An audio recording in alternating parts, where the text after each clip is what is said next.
저희가 17장부터 바벨론의 멸망에 대해서 보고 있습니다. 17장에서 음녀가 나왔고 바벨론이 나왔고 또 짐승들이 나왔고, 그런데 음녀가 바벨론이다, 그것을 저희 보았습니다. 그런데 이제 바벨론은 1세기 당시에는 로마를 말해주는 거다, 그것을 보았는데요. 그런데 이제 로마는 이미 멸망했습니다. 바벨론이 로마면은, 그러면은 지금은 이제 뭐 로마가 멸망했으니까 바벨론에 대해서 이야기할 이유가 없네, 그렇게 생각할 수 있는데요. 그런데 이제 이게 계시록의 특징입니다. 계시록은 1세기에도 적용이 됐고 지금 21세기에도 적용이 됩니다.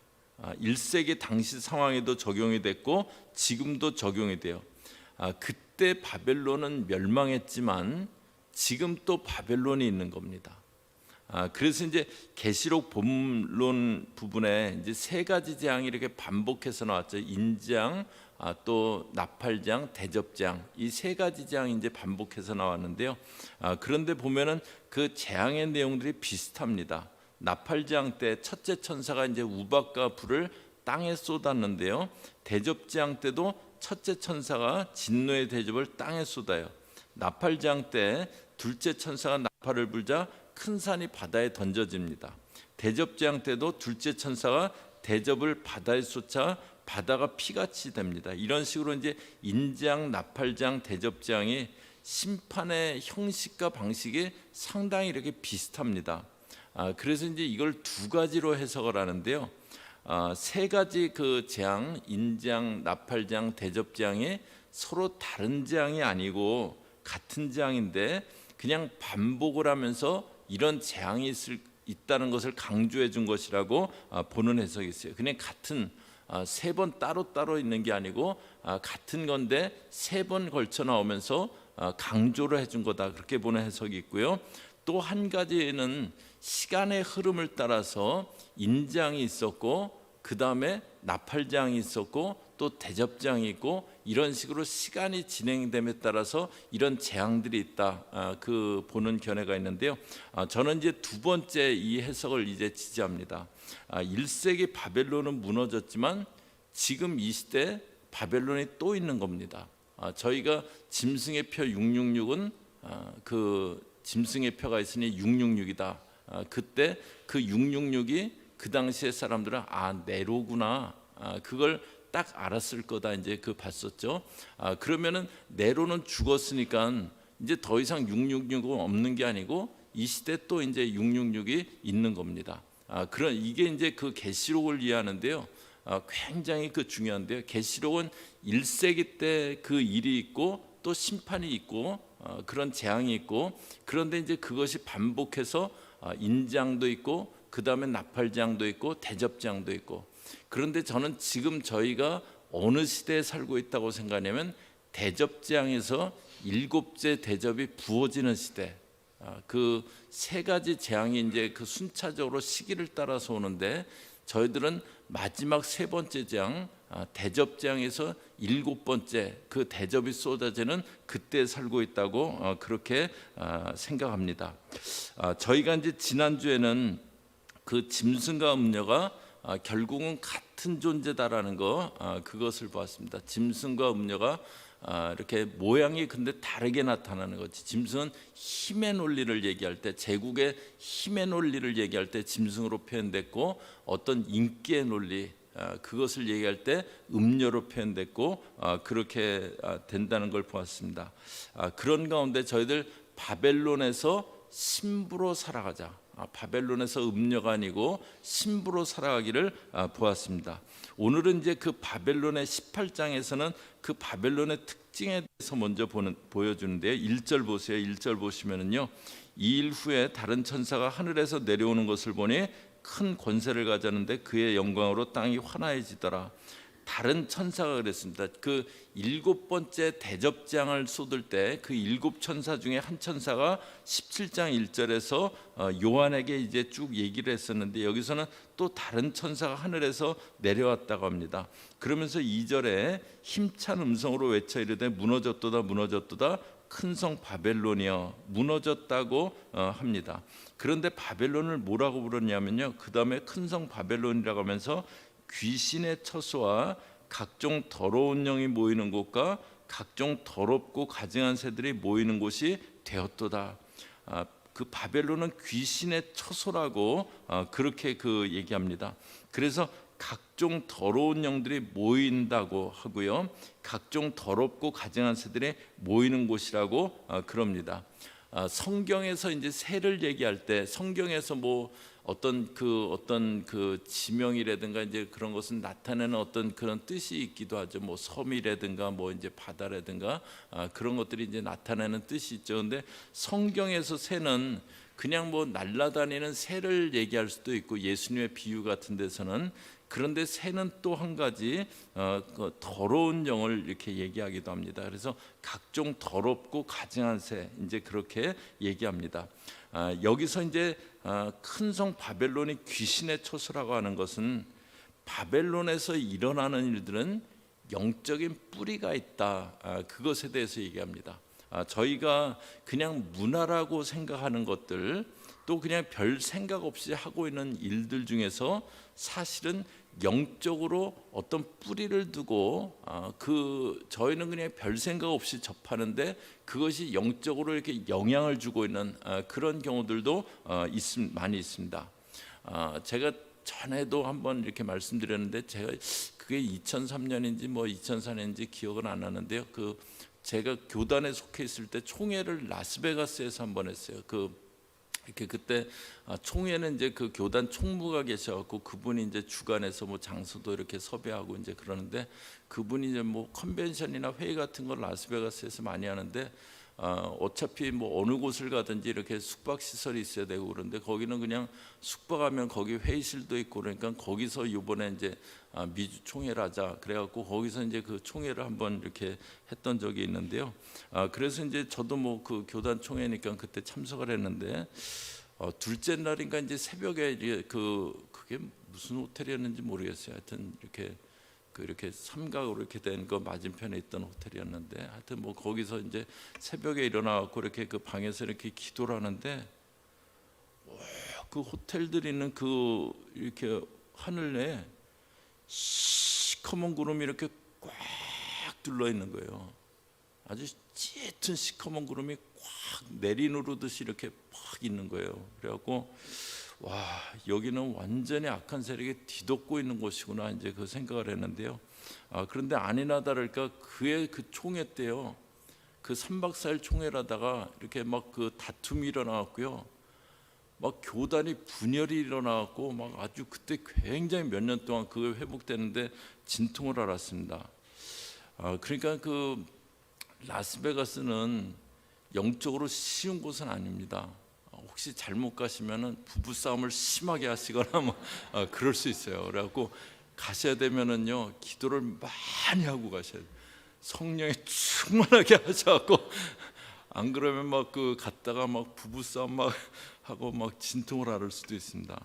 바벨론은 그냥 세상 나라만을 말하지는 않고요, 바벨론은 귀신의 처소, 귀신과 각종 더러운 영들이 모이게 됩니다. 그 밑에 이제 영적인 뿌리가 있는 거예요. 이게 이제 바벨론의 특징이고요. 그 다음에 이제 3절 보세요. 그 음행의 진노의 포도주로 말미암아 만국이 무너졌으며 또 땅의 왕들이 그와 더불어 음행하였으며 땅의 성인들도 그 사치의 세력으로 치부하였도다. 여기 땅의 왕들이 나오고 땅의 상인들이 나오고 이제 그렇게 나오는데요. 그러면서 4절에 보면요, 내가 들으니 하늘로부터 다른 음성이 나서 이르되 내 백성아 거기서 나와 그의 죄에 참여하지 말고 그가 받을 재앙들을 받지 말라. 그러면서 이제 재앙들을 이렇게 선포하는 그 내용들이 나옵니다.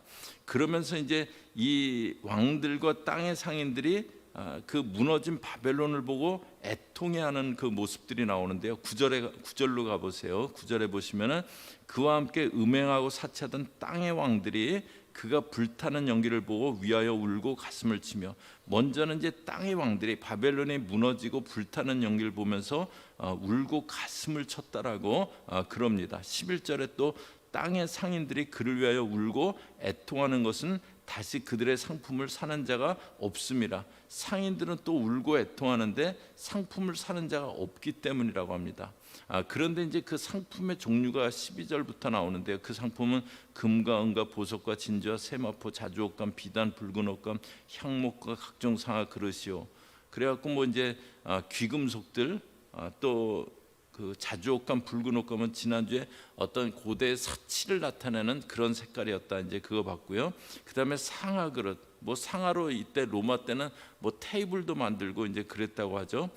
그런데 이제 13절에 보시면요, 그 품목 중에 계피, 향료, 향유, 유향, 포도주, 감람류, 고운 밀가루, 미리오, 소와 양과 말과 수레와 종들과 사람의 영혼들이라 그럽니다. 여기 파는 물품 중에 마지막이면 종들이 나오고, 종은 노예니까 이 당시는 뭐 물건 취급했으니까 나올 수 있는데요. 그런데 사람의 영혼도 사고 파는 물품목 중에 하나입니다. 사람의 영혼이 판매 그런 품목이에요. 14절에 보시면요, 바벨론아 내 영혼이 탐하던 것이 내게서 떠났으며, 여기 영혼이 앞에 그 영혼하고 원어로도 같은 그 단어입니다. 그 영혼이 탐하던 과일이 떠났다. 그러니까 자기가 탐하는 뭔가가 있어요. 그것을 사기 위해서 마지막에는 자기 영혼까지 팔아버리는 겁니다.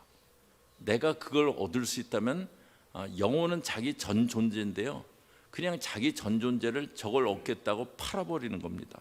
뭐 저희가 이제 눈으로 확인한 건 아니지만, 뭐 대중 스타들 같은, 미국 대중 스타들 같은 경우에는 뭐 사막 같은 데 가고 내가 인기를 얻게 하면은 그러면 내 영혼을 당신께 바치겠다 막 그러면서 사단에게 서약을 하기도 하고 그런다는 얘기도 듣습니다.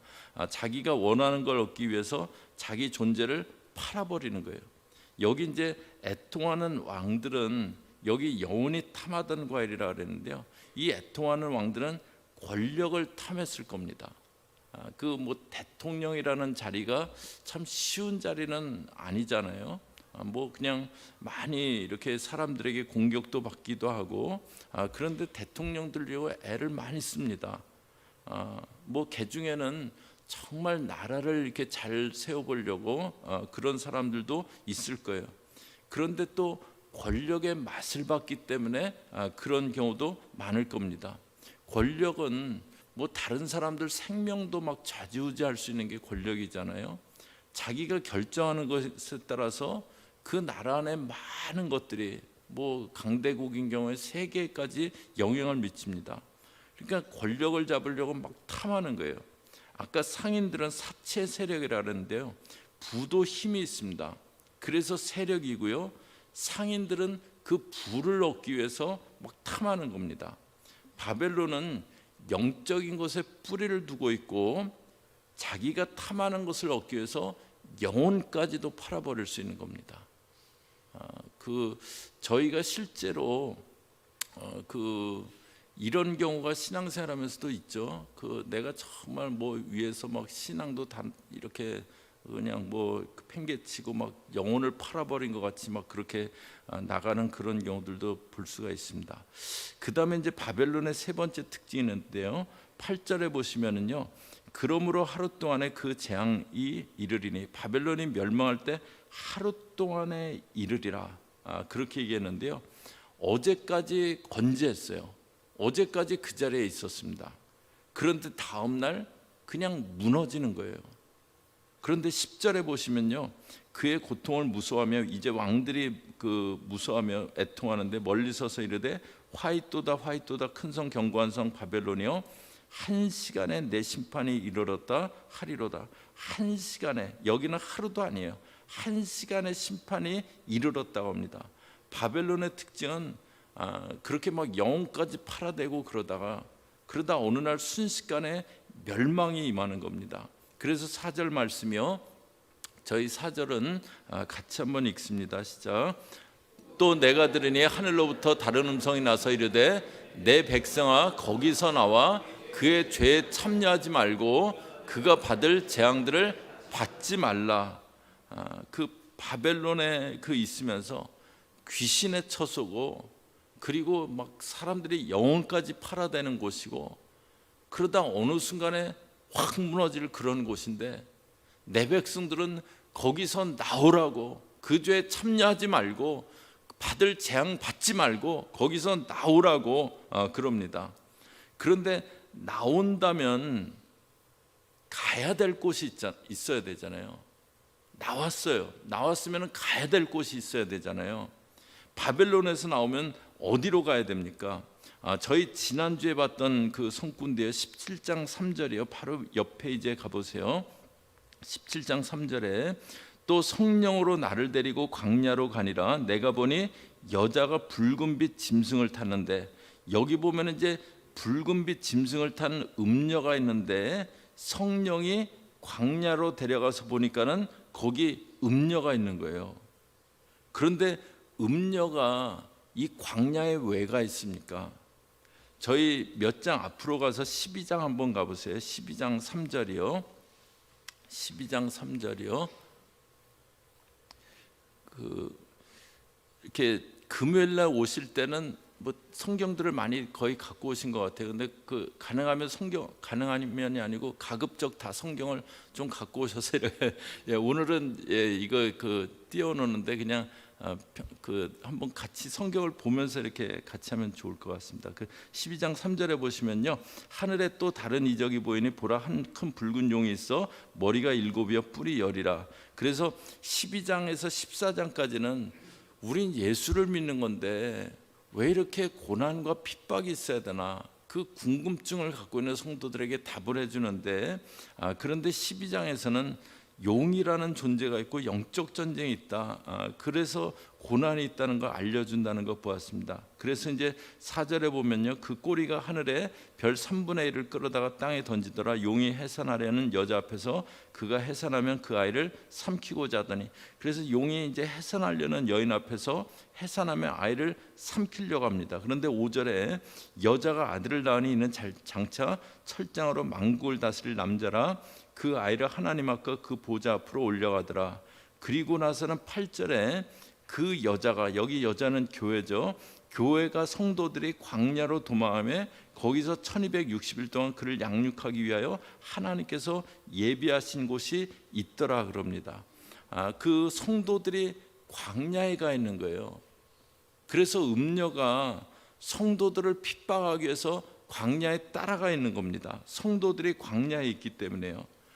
그래서 그 17장 3절에서 붉은빛 짐승을 탄 음녀가 광야에, 성령이 광야로 데려고 갔는데 보니까 거기 음녀가 있는 거예요. 그런데 백성들에게 바벨론에서 나오라고 합니다. 그러니까 바벨론에서 나온 성도들이 있어야 될 곳은 광야입니다.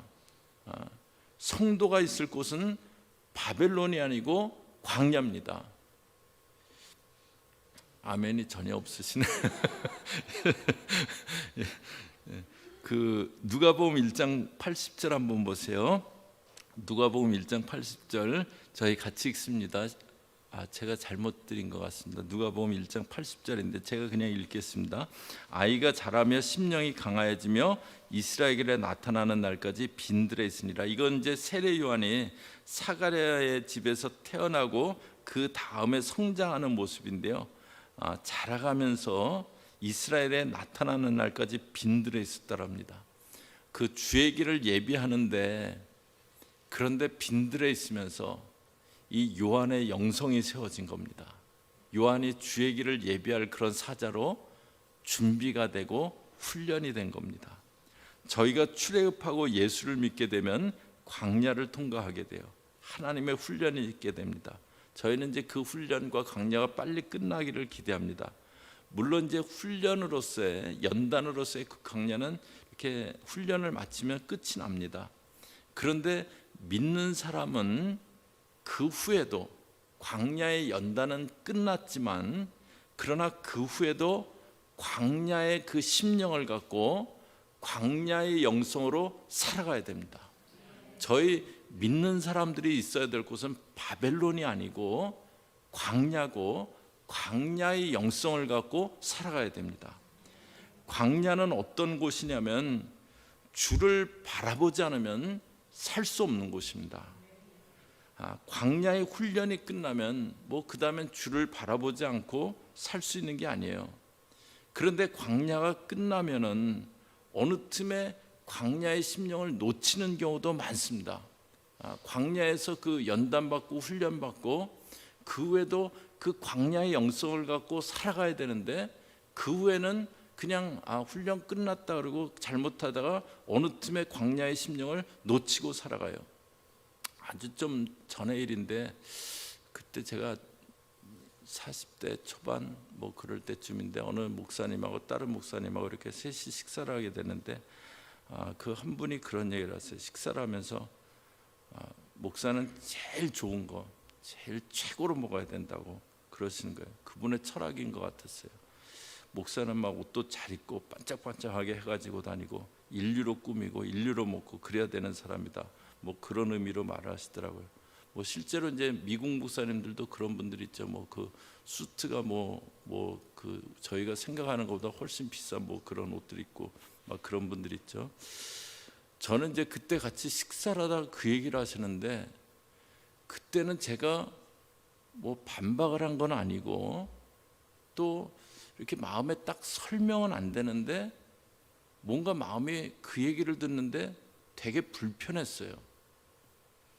그래서 이제 그 다음부터 그분을 멀리하게 됐습니다. 근데 그분은 저를 좋아해갖고 자꾸 만나고 싶어하고 뭐 이렇게 자꾸 가까이 하려고 그러는데 하여튼 저는 계속 고리를 두고 멀리했어요. 그런데 이제 점점 정리가 되는데요. 반짝반짝하고 인류로 꾸미고 그건 바벨론 방식입니다. 믿는 사람은 영혼이 반짝반짝해야 됩니다. 믿는 사람은 영혼이 반짝반짝해야 돼요. 그 영혼은 광야에서 빚어집니다. 그래서 광야에 거하는 그 마음을 갖고 살아가는 사람은요, 광야 영성을 갖게 돼요. 다른 말로 신앙의 야성이라고 할 수도 있겠죠. 성도는 광야의 영성이 있어야 되고 신앙의 야성이 있어야 됩니다. 그런데 저희가 뭐 사람에 따라서 광야 연단이 긴 사람도 있고 또 짧게 끝나는 사람도 있고 그런데요, 그 광야가 끝나고 좀 지나 보면은 어느 틈에 마음이 확 광야의 영성을 잃어버린 그 경우도 있어요. 그러면서 이제 바벨론으로 점점 가까이 가는 거예요. 바벨론에 머물러 있어서는 광야의 영성은 절대 형성될 수 없는 겁니다. 그런데 광야의 영성이 있는 사람은요, 영혼이 풍성하게 돼요. 바벨론은 자기가 탐하는 그 눈에 보이는 것을 위해서 영혼을 팔아먹는 곳입니다. 그런데 광야는 주를 소망하면서 영혼이 풍성해지는 곳이에요. 여기 계시록에서 말한 대로 초대교회 성도들은 핍박을 피해서 광야로 나가야 됐어요. 지하 동굴에 카타콤을 짓고 거기서 살았어요. 저 로마에서는 상하 테이블에 먹을 것을 싸두고 주지 육림의 파티를 벌이고 있을 때 성도들은 카타콤으로 들어갔어요. 햇빛도 안 쬐는 그 광야 동굴 안에서 주를 소망하며 살았습니다. 바벨론이었던 그 로마는 멸망했지만 그러나 그 성도들이 전한 복음은 오늘날도 불타오르고 있습니다. 저희 믿는 자들은 광야에서 바벨론에서 나와서 광야에 거하고 있어야 됩니다. 저희가 지난주에 바벨론에서 신부로 살아가기 봤죠. 그러면서 바벨론에 살고 있었지만 신부로 살았던 다니엘과 베드로를 봤어요. 예루살렘을 향한 그 창이 열려 있었기에 다니엘은 바벨론 한가운데 있었지만 신부로 살아갔습니다. 자기의 사명의 줄을 붙잡고 있었기에 베드로는 그 바벨론에서 신부로 살아갔습니다.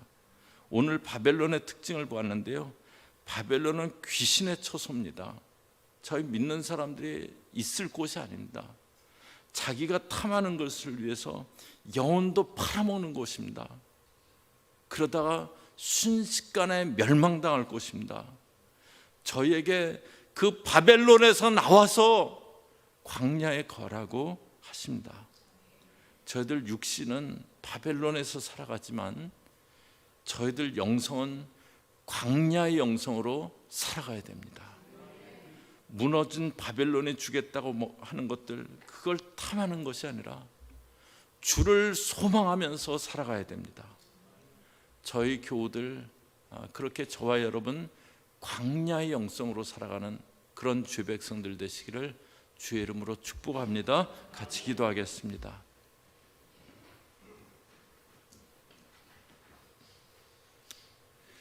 하나님, 무너질 성 귀신의 처소 그곳에 있으면서 바벨론이 주는 것들을 위해서 영혼까지 팔아먹겠다고 하는 그런 바벨론 도성에 거하지 말고 그곳에서 나오라고, 광야로 가라고 말씀하시는 말씀 보았습니다. 하나님, 저희들 바벨론 안에서 살지만 저희 영혼은 주를 소망하며 광야의 영성을 갖고 이 시대를 살아갈 수 있게 저희들 붙잡아 주시옵소서. 예수님의 이름으로 기도 올리옵나이다. 아멘.